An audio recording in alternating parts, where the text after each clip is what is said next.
Hello guys, welcome to our channel. నేను మీ వెంకట్ తేజ. ప్రస్తుతం మనతో పాటు శివరుద్ర సాధు గారు ఉన్నారు. అతనితో మాట్లాడతాం. నమస్తే. నమస్కారం మిత్రమా, చెప్పండి. తిరుపతి దేవస్థానం అపవిత్రం అయిపోతుందా? ఎందుకంటే తిరుపతి యొక్క ప్రసాదం మనందరికీ బాగా తెలుసు. చాలా పవిత్రంగా మనం భావిస్తాం ఆ ప్రసాదాన్ని. ఒక్కరు వెళ్ళినా దాన్ని తీసుకొచ్చి 10 మందికి పంచిపెడతాం. సో అలాంటి ప్రసాదం పైన ఇప్పుడు రకరకాల ఆరోపణలు వస్తున్నాయి. అందులో జంతువుల యొక్క కొవ్వు కలిసింది అనే వార్తలు వచ్చాయి. ముఖ్యంగా పొలిటికల్ లీడర్స్ అది చెప్పడం జరిగింది. సో దానికి సంబంధించి మీరేం చెప్తారు? మంచి చాలా విషయం. కలియుగం కాబట్టి మానవ సహజమైన తప్పులు జరుగుతూనే వస్తుంటాయి. కానీ ఎంతమందికి ఈ కలియుగంలో అసలు ఆ లడ్డు శ్రీ వెంకటేశ్వర స్వామికి పెడతారని తెలుసు, ఎందుకు పెడతారని తెలుసు, అసలు ఆ లడ్డు ప్రత్యేకతలు తెలుసు. అసలు లడ్డునే ఎందుకు పెట్టారు? లడ్డు పెట్టకుండా వేరే పండు పలహారాలు పెట్టవచ్చుగా, ఎందుకు పెడతారు? అసలు లడ్డు లడ్డు అన్న ఆ ప్రత్యేకమైన మాట వెంకటేశ్వర స్వామి ఆ 7 కొండలపైకి ఎక్కిన తర్వాత ఆ రుచికరమైన లడ్డు ఎందుకు ఆ ప్రత్యేకమైన స్థానాన్ని మన దగ్గర సంచరించుకుంది. లడ్డు గురించి మొదట మాట్లాడి దాంట్లో ఉన్న విషయ వివరణ చెప్పడం నాకు తెలిసి మంచి సందర్భం ఇది. ఎందుకంటే మనం తర్వాత ఇంటర్వ్యూలో కేవలం లడ్డు గురించి తీసుకుంటే ఎవరు వినరు. సందర్భం వచ్చింది కాబట్టి కలియుగ ప్రత్యక్ష దైవం శ్రీ వెంకటేశ్వర స్వామి చరిత్ర కొంచెం వ్యత్యాసంగా చెప్పుకోవచ్చు. ఒకానొకప్పుడు ఏమైందంటే, ఎవరైతే తల్లి, ఇప్పుడు తండ్రికి 2 భార్యలు, లక్ష్మీమాత, అలివేలు మంగమ్మ, పద్మావతి అంటాం మనం. అయితే ఈ పద్మావతమ్మ ఏం చేస్తుందంటే మిత్ర, ఒకరోజు వాళ్ళ నాయన అంటే వాళ్ళ తండ్రి గారు ఈ పద్మావతి అమ్మకి మంచి వరుడిని చూడాలి అని, మంచిగా పెళ్లి చేయాలి అని కోరిక ఎవరికైనా ఉంటుంది కదా. అలా ఉన్నప్పుడు ఈయన గారు ఏంటంటే విష్ణు యొక్క రూపం, వెంకటేశ్వర స్వామి ఒక మామూలు స్థితిలో అనుభవించుతున్న విష్ణు మహానీయుడిలాగా ఒక రూపం ఉంటుంది. కొన్ని స్టోరీస్ చూస్తుంటారు, పుట్ట దగ్గరికి ఆవు వచ్చి పాలిస్తున్నది అన్న వీడియోస్ మనం అప్పుడప్పుడు చూస్తుంటాం కదా. ఆ పుట్టలో ఉన్నది ఈయన గారే. ఈయన గారే ఏం చేస్తారు, తపస్సు చేస్తూ ఉంటే ఈ పద్మావతి అమ్మ యొక్క తండ్రి బాణాన్ని వదులుతాడు.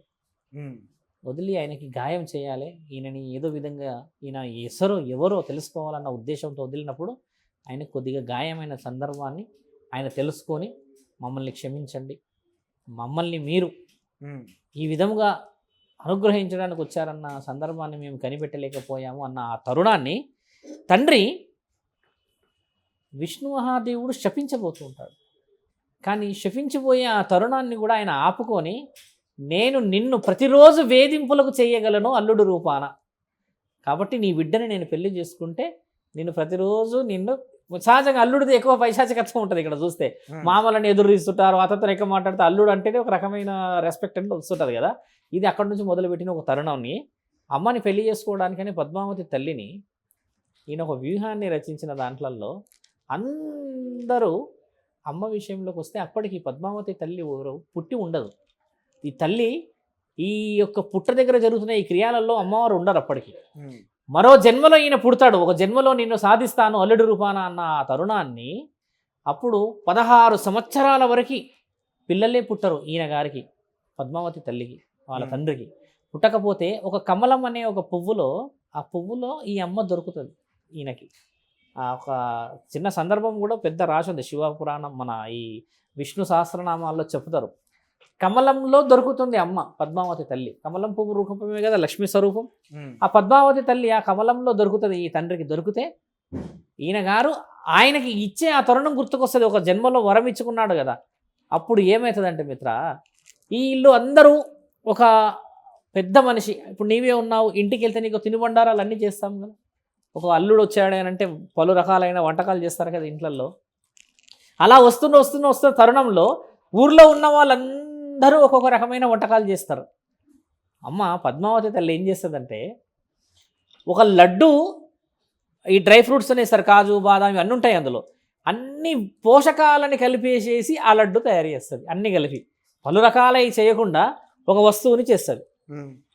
ఎంతటి బ్రహ్మాండమైన రుచి ఉంటుందంటే, ఆ రుచిని ఆయన కొన్ని క్షణాలు మైమర్చిపోతాడు ఆ లడ్డు తిన్న తర్వాత. ఇప్పటికే ఆ లడ్డు అంతే టేస్ట్ ఉంటుంది మనకి. ఆ లడ్డు తినే కార్యక్రమం కేవలం వెంకటేశ్వర స్వామికి మాత్రమే ఉండే అప్పట్లో. ఇక అందరూ తినకపోతుండే. 310 సంవత్సరాల క్రితం వరకు వెంకటేశ్వర స్వామి గారి యొక్క లడ్డు కేవలం తండ్రికి మాత్రమే నైవేద్యంగా పెట్టేవాళ్ళు. ఆ తర్వాత ఇది కిందికి పబ్లిషేషన్ అయింది. ఇది అంతకు ముందుకు లడ్డు కేవలం ఓన్లీ గుడి వరకే పరిమితం. అంటే ఆ తిరుపతి ప్రసాదం ప్రజలు ఎవరు తినేవారు కదా? కాదు, ఓన్లీ లడ్డు మాత్రమే పరమాత్ముడు ఆయన ఆజ్ఞ. ఆయన ఆ లడ్డూని ఇష్టంగా తినడం చేత ఆ లడ్డు ఆ అమ్మ అన్ని రకాల పోషకాలతో చేసి అంత కమ్మగా చేయడం చేత ఆయన మైమర్చిపోయిన ఆ క్షణాలని రోజు నేను తినాలి అని అనుకున్నప్పుడు ఈ మిగతా దేవాది దేవతలు ఇచ్చిన ఒక మాట ఏంటంటే, ఇకపై మీరు రోజు తిందురుగాక అన్న మాట నిజమైనది. ప్రతిరోజు పెడతారు అక్కడ లడ్డు. అంటే పవిత్రమైన లడ్డు అని రుజువైంది కదా ఇక్కడ, అత్యంత రుచికరమైనది కదా. అట్లా ఒక చరిత్ర కలిగిన ఆ లడ్డు, అంత ఇష్టమైన శ్రీవారికి ఇష్టమైన ఆ లడ్డు కొన్ని జంతువుల కొవ్వుతో చేసిన నెయ్యితో ఎలా సిద్ధం చేసి ఉంచారు బాగా గమనించి చూస్తే ఇక్కడ అంత విషయ వివరణ ఉన్న పవిత్రమైన లడ్డుని అపవిత్రం చేయడానికి కొంతమంది వ్యక్తులు ఆలోచన ఎక్కువ ఉండొచ్చు అని చెప్పవచ్చు. ఇప్పుడు ప్రశ్నలో మీరే వదిలారు, కొంతమంది రాజకీయవేత్తలు దీన్ని కొద్దిగా ఆసరాగా తీసుకొని ఏదో చేస్తున్నారు, రాజకీయం నడుస్తున్నట్టుంది కదా స్వామి అన్నారు కదా. ఇక్కడ కొంతమంది వ్యక్తులది కొన్ని విషయాలు నడుస్తున్నాయి, కొంతమంది నిజంగా చేశారు. అక్కడ ఈఓలని వాళ్ళని వీళ్ళని కాంట్రాక్టర్స్ని వాళ్ళందరూ రిమూవ్ చేశారు అనేది వింటున్నాం వాస్తవికంగా. ఇప్పుడు అంత పవిత్రమైన లడ్డూకి అంత పవిత్రమైన స్థితిగతులు ఉన్న ఒక శ్రీ వెంకటేశ్వర స్వామి యొక్క స్థితిగతులని తండ్రికి తెలియకుండానే జరుగుతుందంటారు అక్కడ. అంత పవర్ఫుల్ గాడ్ కదా మనకి. అంటే ఆయన కూడా వాళ్ళకి ఎన్నో శిక్షలు ఇచ్చిండవచ్చు కదా.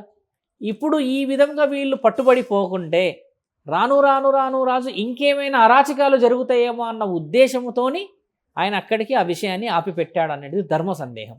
ఇప్పుడు నేను చెప్పే విషయ వివరణలు ఏంటంటే మిత్రమా, ఆ లడ్డు గురించి మనం మాట్లాడుకునే ముందు మన యొక్క సాంప్రదాయం శ్రీ తిరుమల తిరుపతి దేవస్థానంలో వెంకటేశ్వర స్వామిని మనం తక్కువ చేస్తున్నాం కదా. ఇప్పుడు నీవు హిందూ, నేను హిందూని, ఇద్దరం లడ్డు గురించే మాట్లాడుతూ ఉన్నాం.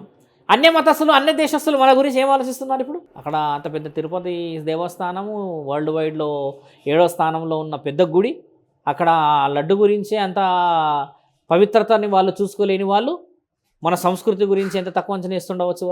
వాళ్ళ దేవుడికే వాళ్ళ దగ్గర రక్షణ లేదు, వాళ్ళు మనకేంది చెప్పేదన్న మాటలు చాలామంది అనుకుంటుండవచ్చు కదా. ఇక్కడ మనం ఎవరిని అవమానపరుస్తున్నామంటే లడ్డు తయారు చేసిన వాడిని నాణ్యత లేకుండా ఆ నాణ్యత క్షీణించి ఉన్న పదార్థాలని కాదు మనం అవమానపరుస్తున్నది, మన దేశ సంస్కృతిని కలియుగ ప్రత్యక్ష దేవుడైన శ్రీ శ్రీ శ్రీ వెంకటేశ్వర స్వామిని అవమానపరుస్తున్నాం. ఇది ముమ్మాటికి నిజమైన విషయమే కదా.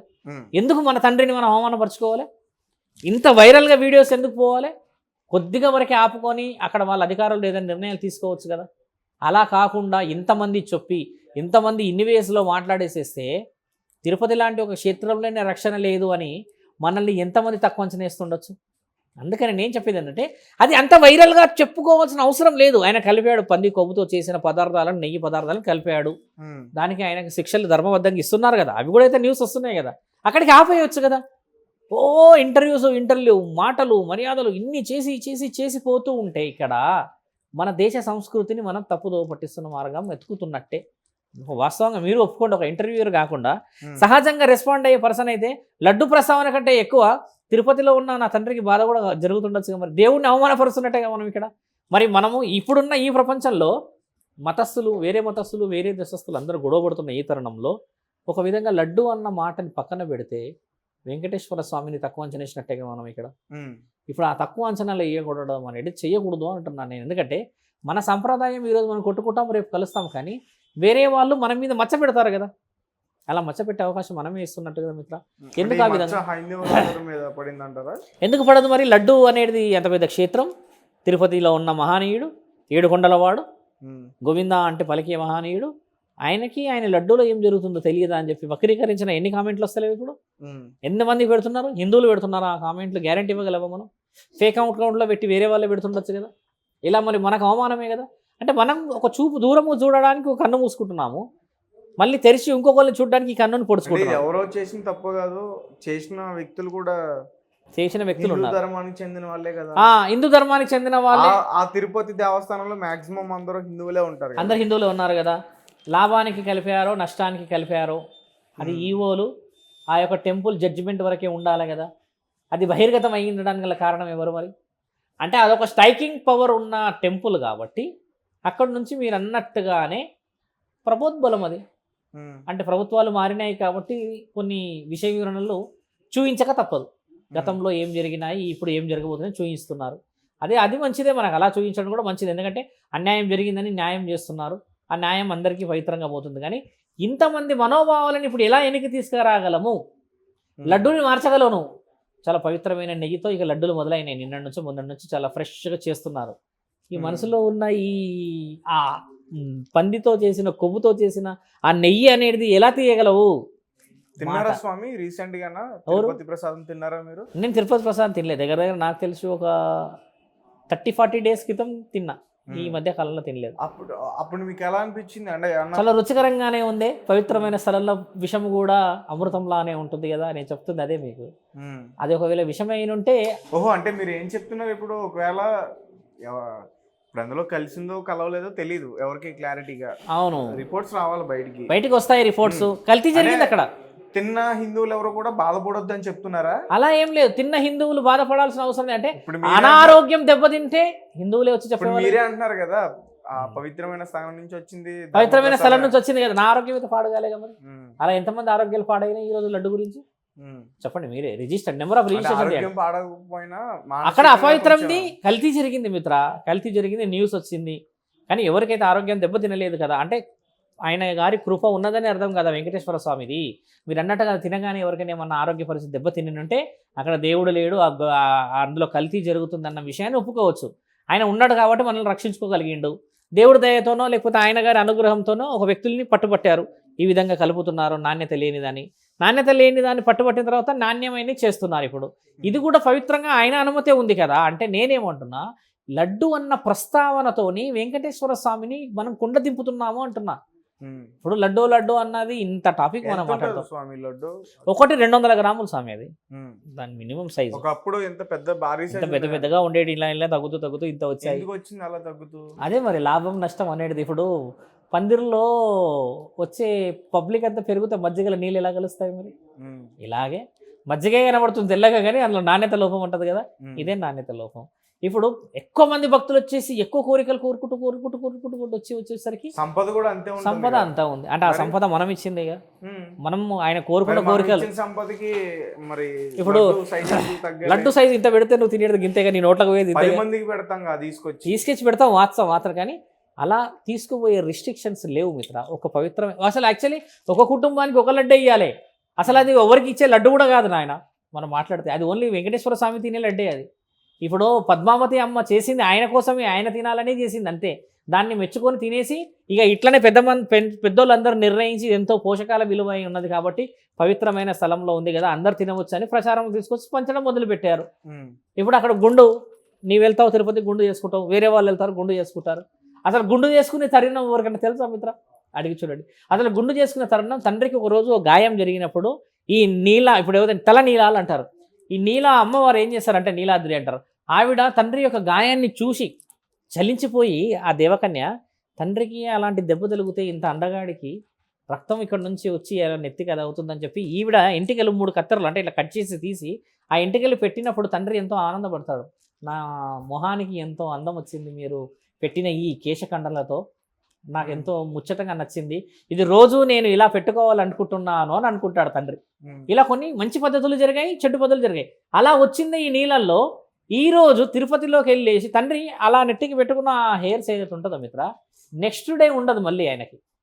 అభిషేకాలు తర్వాత గోపురాలకి నీళ్లు కడగడాలు చేస్తాం కదా, అలా చేసినప్పుడు తండ్రి బాధపడతాడు. అదేంది నాకు నిన్నే బాగుండే ఈరోజు పోయింది అన్నప్పుడు ఆ తరుణాన్ని వీళ్ళందరూ కలిసి ఏమన్నారంటే, తండ్రి వేలాది మందులు నీ భక్తులు వస్తారు కదా నీకు ఇవ్వడానికి, మేము ప్రచారం చేసి నీ యొక్క నీలాలని ఇక్కడ నుంచి అందరి ద్వారా నీకు ఇచ్చి నీకు నీలాలు పెడితే నీ యొక్క అందం ఎక్కడికి పోదు అని అంటారు. తండ్రి విగ్రహం పద్మావతి అమ్మవారు వెంకటేశ్వర స్వామిని పెళ్లి చేసుకున్నాక లక్ష్మీమాత నిలదీస్తుంది వెంకటేశ్వర స్వామిని, ఏమయ్యా నేనుండగా ఆవిడని పెళ్లి చేసుకుంటావా అన్నప్పుడు తండ్రి ఈ ఇద్దరి పోరు భరించలేక ఆ కొండ మీదకి వెళ్ళి రాయిలాగా అవుతాడు. ఆ రాయి ఉంది కదా ఇంకా అక్కడ, ఆ రాయి అయినాక అమ్మ నా పెనిమిటి మా సర్వస్వమే అలా అయితే ఎలా అని వీళ్ళిద్దరు వెళ్ళి రాయి అవుతారు. అక్కడ వెళ్ళిన ఆ రాయి ఇప్పటికీ నీళ్లు అంటే చల్లగా అవుతుంది, వేడి ఏదైనా వాతావరణ రీత్యా వేడి వస్తుంది.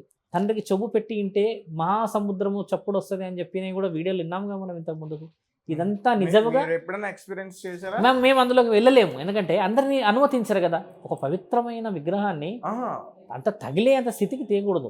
చౌ పెట్టి వినడానికి నేను ఎప్పుడు వెళ్ళలేదు, కానీ శాస్త్ర గ్రంథాల్లో రాసున్నాయి మీకు చెప్తున్నాం మిత్ర. ఇది విద్యా సంపద. అదే ఎవరన్నా ప్రజల్లో ఎవరన్నా ప్రజల్ని వెళ్ళనివ్వరు, ఎందుకంటే ఆయనకి అలంకరణ ఎక్కువగా ఉంటుంది. ఆయనకి ఏంటంటే ఒక ఎంటికలు పెట్టుకుంటేనే నాకు ఇంత బాగా నచ్చింది అనుకున్నవాడు ఒళ్ళంతా నగలు పెట్టుకున్న వాడి దగ్గరికి ఎలా పోతాం? అపవిత్రం కదా. ఆయన ముట్టుకోవడం అనేది పవిత్రమే, ఆయనకి ఇష్టం ఉండవచ్చు, కానీ కొన్ని రూల్స్ కొన్ని రెగ్యులేషన్స్ ఉంటాయి కాబట్టి దాన్ని తాకే ఆ అర్హత లేరు. కానీ ఆ ఆలయంలో ఉన్న ప్రధాన అర్చకులు చెప్పారు కదా, తండ్రి దగ్గర ఇలాంటి విషయ వివరణలు ఉంటాయి, చల్లగా ఉంటుంది, ఎప్పుడు తుడుస్తున్నా కూడా నీళ్ళు వస్తూనే ఉంటాయి, ఎప్పుడు కూడా తండ్రి దగ్గర వింటుంటే వేడిగా ఉంటుంది, గర్భగుడిలో నుంచి శబ్దం ఎప్పుడు చూసినా సముద్రంలో నుంచి వచ్చినట్టు వస్తుంటుంది అనేది మన దగ్గర డాక్యుమెంటేషన్ అక్కడ ఉన్న ప్రధాన అర్చకులు చెప్పినాయి. ఇవి అవి రాసి వాళ్ళు ప్రత్యేకంగా ఎక్స్పీరియన్స్ చేసినాయి. ఇవన్నీ మళ్ళీ ఎక్స్పీరియన్స్ చేసిందే రాసింది కదా మిత్రమా. ఇప్పుడు ఇక్కడ మీరు అన్న ఆ విషయ వివరణలో లడ్డూ ప్రత్యేకతనే మాట్లాడుకోవడం కంటే ముందు తండ్రి ప్రత్యేకతలు కూడా తెలుసుకోవాలి అని అంటున్నాను నేను. అంత మహానీయుడిని అవమానపరుస్తున్నట్టే కదా మనం ఇక్కడ లడ్డు గురించి ఎన్ని న్యూస్ వచ్చాయి చూసారా. ఎంతమందికి మనం ఇప్పుడు మన గురించి మనం చెడుగా తక్కువ అంచనా చేసుకునే మార్గాలు ఇస్తున్నాం. ఇక్కడ ప్రభుత్వాలు నిర్ణయం తీసుకుంటున్నాయి, వాళ్ళ మీద యాక్షన్స్ తీసుకుంటున్నారు, అవన్నీ జరుగుతున్నాయి. కానీ వైరల్ స్ప్రెడ్డింగ్ చేసుకోవడం అనే దాంట్లో మన దైవాన్ని కూడా కొద్దిగా తగ్గించుకునే వాళ్ళం అవుతున్నాము. అది తగ్గించుకోకుండా ఉంటే మంచిది అంటున్నాను మిత్ర. ఇది మీరన్న తిరుపతి లడ్డు యొక్క ముఖ్యమైన సారాంశం. లడ్డు వెనకాల వెంకటేశ్వర స్వామి ఉన్నాడు, ఆయనను దృష్టిలో పెట్టుకొని మాట్లాడడం చాలా ముఖ్యమైనది. ఈ లడ్డు లడ్డు అనే విషయంలో ఈ లడ్డెనికి ఉన్న మహానీయుడు లడ్డు లాంటి నా తండ్రిని రోడ్డుకి లాగుతున్నాం. అలా లాగకూడదు కదా. అంత పవిత్రమైన స్థలాన్ని అపవిత్రం చేయగలమా? ఈ రోజు మనం మాట్లాడే ఈ న్యూస్ అంతా చాలా మంది తినేశారు, ఆ లడ్డూని తినేసి బాధపడుతున్నారు కదా, అపవిత్రం అయిపోయారు కదా వాళ్ళందరూ. ఇప్పుడు పవిత్రమైన లడ్డు నిన్నటి నుంచి మొదలైంది కదా, మళ్ళీ వెళ్ళి తండ్రి దగ్గర నిద్ర చేస్తే ఆయనే అందరి కళ్ళలోకి వచ్చి వాళ్ళని పవిత్రంగా చేసుకోగలుగుతాడు. ఆయనకి అంత శక్తి ఉంది కదా. తిరుపతికి ఎవరు పడితే వాళ్ళు పోరు మిత్ర, నువ్వు గమనించు. తిరుపతికి ఒకటి, కాశీ ఒకటి, షిరిడి ఒకటి, కొన్ని గుడులు ఉన్నాయి. ఎవరు పడితే వాళ్ళు పోరు, పిలుపు వస్తూనే పోతారు అక్కడికి. పిలుపు అంటే తెలుసా? తండ్రి కళల కనబడతాడనో, లేకపోతే ఏదో సందేహం వినబడిందనో, లేకపోతే ఏదో ఒక గమనిక హెచ్చరిక వచ్చిందని చెప్పిన వాళ్ళే తిరుపతికి వెళ్తారు. మీరు కావాలంటే ఇప్పుడే ఎంక్వైరీ చేసుకురా మీ ఆఫీస్లో. ఎవరు పడితే వాళ్ళు రిజర్వేషన్ చేసుకొని టికెట్ బుక్ చేసుకొని పోరు తిరుపతికి. ఒక హెచ్చరిక వచ్చి ఒక కోరిక కోరుకున్న వాళ్ళే పోతారు. ఇంకో విషయం చెప్పాలా మిత్ర, ఆడవాళ్ళు తలనీలాలు ఇవ్వకూడదని చెప్పేసి అసలు అక్కడ రాసున్న గ్రంథాలు. ఆడవాళ్ళందరూ గుండు చేసుకుంటారు మన దగ్గర వెళ్ళి. ఆడవాళ్ళు చేసుకోవాలని రాసలేదు, ఆడవాళ్ళు 3 కత్తెరలు వేయాలనే రాసింది. మన వాళ్ళు ఏంటంటే మన వాళ్ళు మహాభక్తులు కాబట్టి గుండు చేసుకుంటారు. అలంకరణతో ఉన్న ఆడవాళ్ళు బోడి గుండు వేసుకుంటే బాగుంటారా మిత్ర? మగవాళ్ళకి చిన్న ఎంటకలు కాబట్టి మనం తీసేసుకుంటే 90 రోజులకు 60 రోజులకు వచ్చేస్తుంది. ఆడవాళ్ళకి ఎలా వస్తుంది మిత్ర? మళ్ళీ అలా బాగుంటుందా ఆడవాళ్ళని చూడడం? తండ్రి ఏం చెప్పాడంటే ఆ నీలాద్రికి 3 కత్తెరలు ఇచ్చినందుకే అంత ఆనందపడ్డాడు ఆయన. 3 కత్తెరలు ఇచ్చడం ఉంది అక్కడ ఆచారం. ఆడవాళ్ళు మగవాళ్ళు మొత్తం తీసేసుకోవచ్చు, ఆడవాళ్ళు చేసుకునేది లేదు. ఇక్కడ కోరిక బాగా నెరవేరుతుందని ఇస్తున్నారేమో అనుకోవచ్చు. వాస్తవమే. అలా కోరుకున్న వాళ్ళందరూ ఆశతోను పోయిన వాళ్ళే. పుట్టిన ఎంటికలు ఇచ్చేస్తే నీ ఆశ తీరుతుంది అన్న నమ్మకం చాలా మందికి ఉన్నది. కానీ ఏంటంటే దానికి మించిన సాంప్రదాయం కూడా ఉంది కదా మిత్ర. ఇల్లు కట్టుకున్నావు కదా అని చెప్పేసి గుండు తీసుకుపోయి ఇచ్చేసినావు అంటే వాస్తవమే. కానీ మహాలక్ష్మిలాగా ఉండ నీ స్వరూపం ఒక్కసారి గుండు లక్ష్మి అయితే ఎలా ఉంటుంది? కొంచెం నువ్వు ఆలోచించు. ఇలా మనం ఆడవాళ్ళని తక్కువ అంచనా వేయట్లేదు ఇక్కడ, వాళ్ళని తక్కువగా మాట్లాడతలేము ఇక్కడ. మనం చెప్తుంది ఏంటంటే కేశఖండనలో మార్పులు తెలియవు మీ అందరికీ అన్న విషయం చెప్తున్నాం. 3 కత్తెరలు ఇచ్చే భాగమే ఉంది కానీ నెత్తి అంతా తీసే భాగం లేదు, మగవాళ్ళకు ఉన్నది అక్కడ. అది రాను అందరూ పోతున్నారు, తీసుకుంటున్నారు, వస్తున్నారు. కేశఖండన ఇస్తావు నీవు, దాంతో ఎన్ని కోట్ల వ్యాపారం జరుగుతుంది తెలుసుగా హెయిర్స్తో. మరి ఇలాంటివి కూడా తరుణాలను మనం గమనించాలా వద్దా? అది మనం కొంచెం తెలివిగా పోయే ప్రశ్న ఇది అంటున్నాను. లడ్డు గురించి ప్రస్తావన తక్కువ మాట్లాడి వెంకటేశ్వర స్వామి యొక్క గొప్పతనం మాట్లాడుకుంటే చాలా మంచిగా ముందుకు పోవచ్చు అన్న ఒక ధర్మ సందేహం నాది మిత్ర. Okay, right. Thank you so much.